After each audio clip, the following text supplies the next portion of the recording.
ଜୟ ଜଗନ୍ନାଥ ସାଙ୍ଗମାନେ welcome back to my channel ମୋ ଆପା world. ତ ସକାଳୁ ମୁଁ ରେଡ଼ି ହେଇଥିଲି ଘରକୁ ଯିବା ପାଇଁ, କାରଣ ଘରେ ହରିବଂଶ ବସୁଛି। ଭାଇ ଯେଉଁ ଫୋନ୍ କରିଥିଲେ ଯିବା ପାଇଁ, ତ ସାଣି ବାବୁଙ୍କୁ ଲଗେଇ ଘରକୁ ପଳେଇଥିଲି।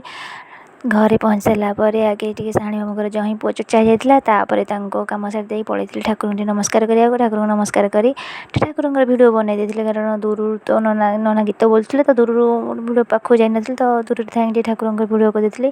ତ ସବୁ ବର୍ଷ ଛୋଟ କାହ୍ନା ଆସନ୍ତି, ଏ ବର୍ଷ ଟିକେ ବଡ଼ କାହ୍ନା ଆସିଥିଲେ, ତ ବହୁତ ଭଲ ଲାଗିଲା ଠାକୁରଙ୍କୁ ଦେଖି। ଆଉ ଏ ନନା ବହୁତ ସୁନ୍ଦର ବାଗରେ ଠାକୁରଙ୍କୁ ସଜାନ୍ତି। ତାପରେ ଇଏ ପଳେଇଲା ପରେ ମୁଁ ଲୁଗାପଟା ବଦଳି ପଳେଇ ଆସିଥିଲି କାମ ପାଖକୁ, କାରଣ ଆମ ସମସ୍ତେ ମିଳିମିଶିକରି ରୋଷେଇ କରୁ। ପୁରା ଗାଁଟା ଯାକ ସାହିଟା ଯାକ ପୁରା ଭୋଜି ଖାଆନ୍ତି। ଆଉ ଭାଉଜ ତ ପୁରା ମେନ୍ ରୋଷେଇଆ। ତାପରେ ଖରାବେଳ ଦ୍ୱିପହର ଭୋଜି ଭାତ ସରିଲା ପରେ ଛୋଟ ପିଲାମାନେ ଆଗେ ଖାଇ ଦେଇଥିଲେ, ତାପରେ ବଡ଼ମାନେ ଖାଇ ଦେଇଥିଲେ, ତାପରେ ଆମେ ସବୁ ମିଳିମିଶି ଖାଇସାରିଲା ପରେ କାମ ସରିଯାଇଥିଲା। ତାପରେ ସନ୍ଧ୍ୟା ବେଳକୁ ନା ଇଶାନ ପାଇଁ କ'ଣ କରୁଥିଲେ, ତା ମାଇଁ ବହୁତ ସାରା ବାଣ ରଖିଥିଲେ।